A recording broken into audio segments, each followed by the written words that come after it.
Hello, extraordinaries, and welcome to another episode of the High Performance Consciousness Podcast. My name is Matthew Paddy, and I have another deep question to ask you before we dive right on into the content of today's episode. And the question is, how would it feel when? How would it feel when? So, often we will conceptualize an idea, how it will think, what it will look like when our desires are fulfilled, when the success has been attained, when we have arrived at our outcome, or we have accomplished something. We will think our way through the process. We will think of the hows, the whats, the whos, and the whens. Seldom do we feel our way through the process because feeling is the key. And I say this because when you think about the two minds, you've got the conscious mind and the subconscious mind. We won't talk about the superconscious right now, but let's just talk about the conscious mind and the subconscious mind. The conscious mind is all about the thinking process. It's the ideas. It's the objective. The subconscious is the subjective. It is the receiver of information. The conscious mind gives information to the subconscious mind.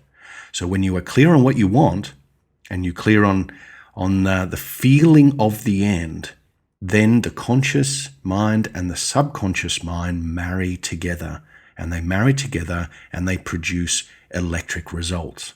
And they produce results very, very quickly when you build the habit of feeding your subconscious mind, the subjective mind, the feeling mind with your desired results. So the question is, how would it feel when? How would it feel when you arrive at your result? How would it feel when you land that big job or that next big client? How would it feel when you're in that perfect or beautiful relationship? How would it feel when you are vibrating at supreme levels of health, energy, and vitality? How would it feel? So the idea of how would it feel must be the new operating system of your creation process. It doesn't matter what size business you have. It doesn't matter what size family or what your health is like, or your financial status is like right now. When you think about and feel about that which you desire, then together they are married in the same equation. So you have a single frequency, a single pattern running. I think of this idea, I can see it and picture it in my mind, and then I can feel the result of it. Then both minds go to work in partnership. Now, the subconscious mind, being subjective, is the one that actually goes out and seeks, from a vibrational standpoint, that which it matches. It goes and seeks its match using the information that the conscious mind gives it. So when you start to think your way through problems, the idea is you can think of a solution or you can think of a problem. Now, the problem with this is that when we focus on the problem, we're giving the problem attention. When we're focusing on a solution, we're giving the solution attention. So this is potentially a hard scenario to grasp, is regardless of what you see outside of you, the world of facts, the world of matter, the materialistic view that you see outside of you, give no attention and no credence and no energy to the outside world unless it is of your preferred reality. Now, I hear a lot of you saying already, but how do you do that? It's not the how. It's the redirection of your focus, which I guess is the how. So whilst you focus on problems, your attention and energy is going towards problems. While you are focusing on the outside world and trying to solve the outside world and improve the outside world consciously using your analytical mind, your objective mind that says, I want it differently, and I'm going to go about making it different, I'm going to do it in the world of matter, you are slowing yourself down. You are slowing the creation process down. The concept that we're talking about here is about feeling as the key, is essentially the subconscious is the operant power. It's the one that marries, like I said, with the conscious mind, but it holds more weight and is hugely, hugely magnetic. So if you do not see the reality you desire playing out in your outer world, then you must return to your inner world and feed the subconscious mind with the information that you desire to experience ahead of time.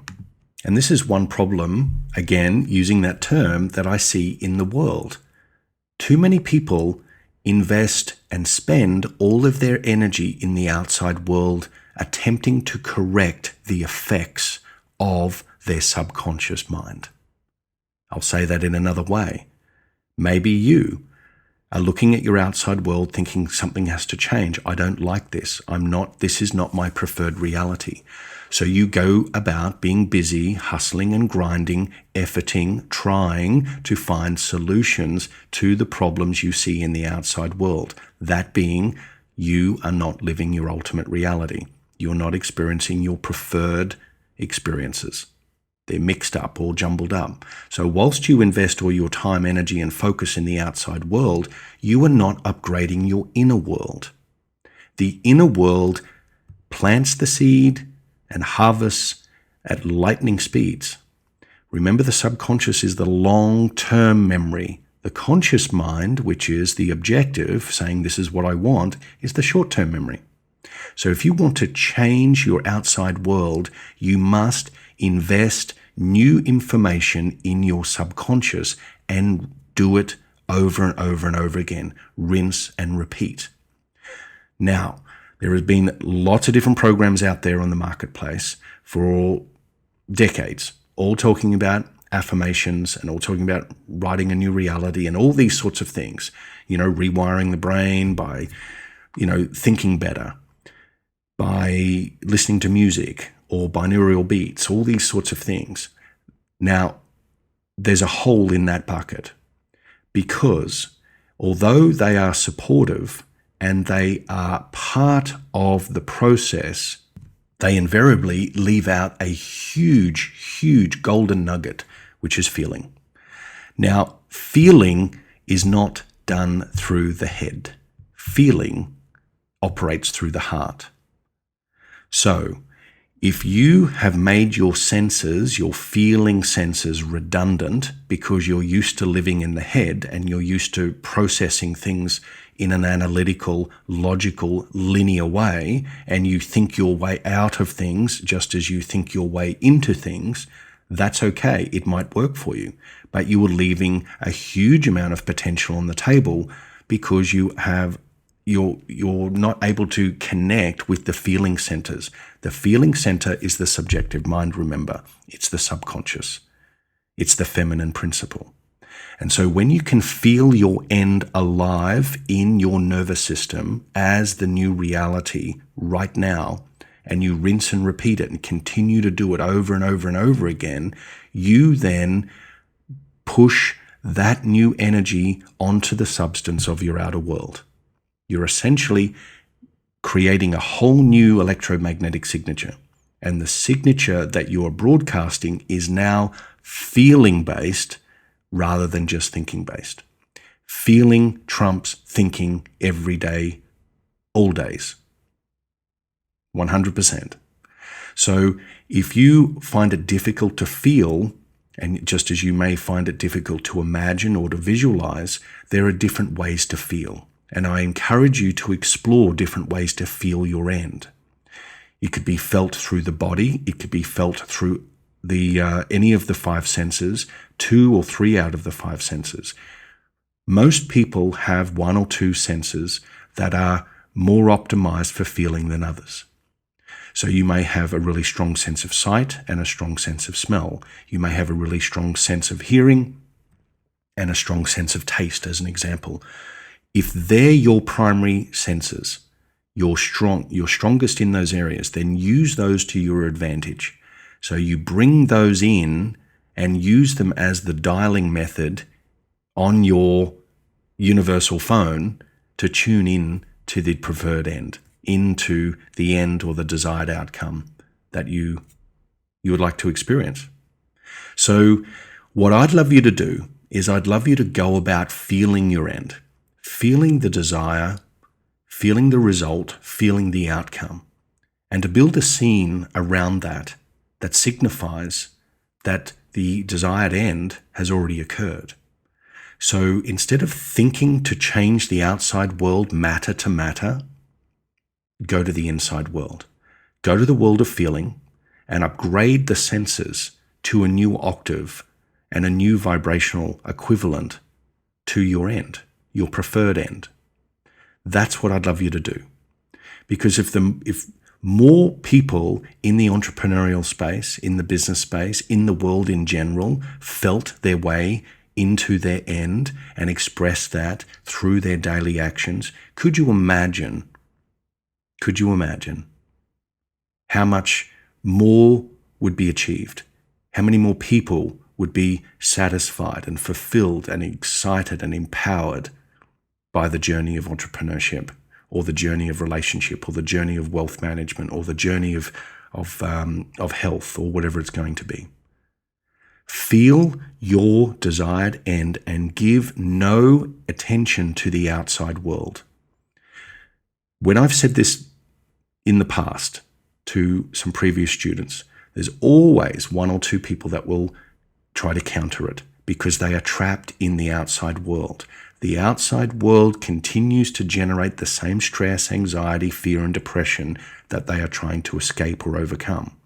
So don't go to the outside world and look at the facts to change them. Don't look to another to change them. Don't look to the job to change it in the outside world, or your bank account, or your business. Look to the inside world. The inside world upgrades the outside world. Remember, turn the upside down world right side up. Turn the upside down world right side up. Everything you see outside is upside down because it's inside out. Upside down because it's inside out. You go to the outside world trying to change matter. It's upside down. Inside out. Go inside and then become the causative of the effects that you see outside of you. So it takes bravery, it takes some cojones to step back from the front line, from digging at the coalface all day, every day, trying to change your world and feeling frustrated and delayed and contracted and hustled and grind, all those sorts of things, because you're following a linear path of the Newtonian model. You're operating in a third dimensional field. Bring it back in and give no attention to the outside world until you have felt the clarity as an expression, as emotion, as a full out picturing of your desired end within you first. Do that first and then rinse and repeat it, rinse and repeat it, rinse and repeat it.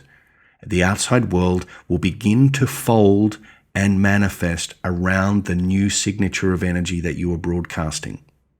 Does that make sense? I encourage you to try it. Step back from the coalface. Go inside to create change outside. You've heard that many, many times before. You may have misunderstood it. You may have poo-pooed it. You may have tried it for a day, a week, and let it go because you didn't see the effects that came from a new cause, because you were still running the same pattern of disbelief. I'm impatient. I need to see it before I believe it. I'm impatient. I need it now because I've spent the last 2 decades, 3 decades, 4 decades, 5 decades, whatever it is, trying to escape my concept of the outside world and upgrade it. I promise you, if you give attention to your inside world and the clarity and you feel your end, you bring the resonant energy and signature, increase it. You bring it up inside of you so it is clear, and you rinse and repeat it and becomes your new certainty. It becomes your new reality. I promise you, your outside world will show proof as effects. But proof is shown with the body first. then it folds into matter. It does not, signs do not precede, they follow. Ever notice that? You have a thought and then someone calls. You have an idea and then you see it in the marketplace. You have, an understanding of something and then a book arrives, or there's a confirmation through a conversation with someone else. Everything follows. It does not precede. It starts from inside. So I'm going to leave this a little bit short today because I know that feeling is the key. And if you can enroll yourself in the feeling, your beliefs become upgraded to that level of new feeling. Your outer world is upgraded to that level of new feeling. Your results are upgraded to that level of your new feeling. Rinse and repeat, rinse and repeat. And so when I say don't do anything in the outside world, step back from the coalface, I'm not saying sit on your hands or sit under a tree and wait for a bag of money, whatever it's going to be, even though that rhymes. What I'm saying is go about your day knowing you have already invested in your preferred reality inside first. Go about your day as normal, using awareness as your compass. When something arises that does not feel good or that feels like the non-preferred experiences that you used to have, cut it off at the vine. Trim it. Do not entertain it. Do not give attention to it. Go back and reaffirm the new state. Go back and reaffirm the new feeling. And if you can do that as many times throughout your day, then you will find that you will not be that leaky bucket. You will find that you will be very focused and very dialed in and very tuned in to your desired end. And that will then fold space-time and move into your awareness in the outside world faster than ever before. So give it a go. I'd love to hear your feedback on this, but feeling is the key. Feeling is the secret. Feeling is the way through the matter and the obstacles. Picture your desired end and look to no one and nothing outside of you for the answers. Do the upgrade by getting clear and wiring yourself through feeling towards that new desire and the fulfillment of it. Hope you loved this episode. So wherever you are in the world, remember, it's all you, baby. See you in the field.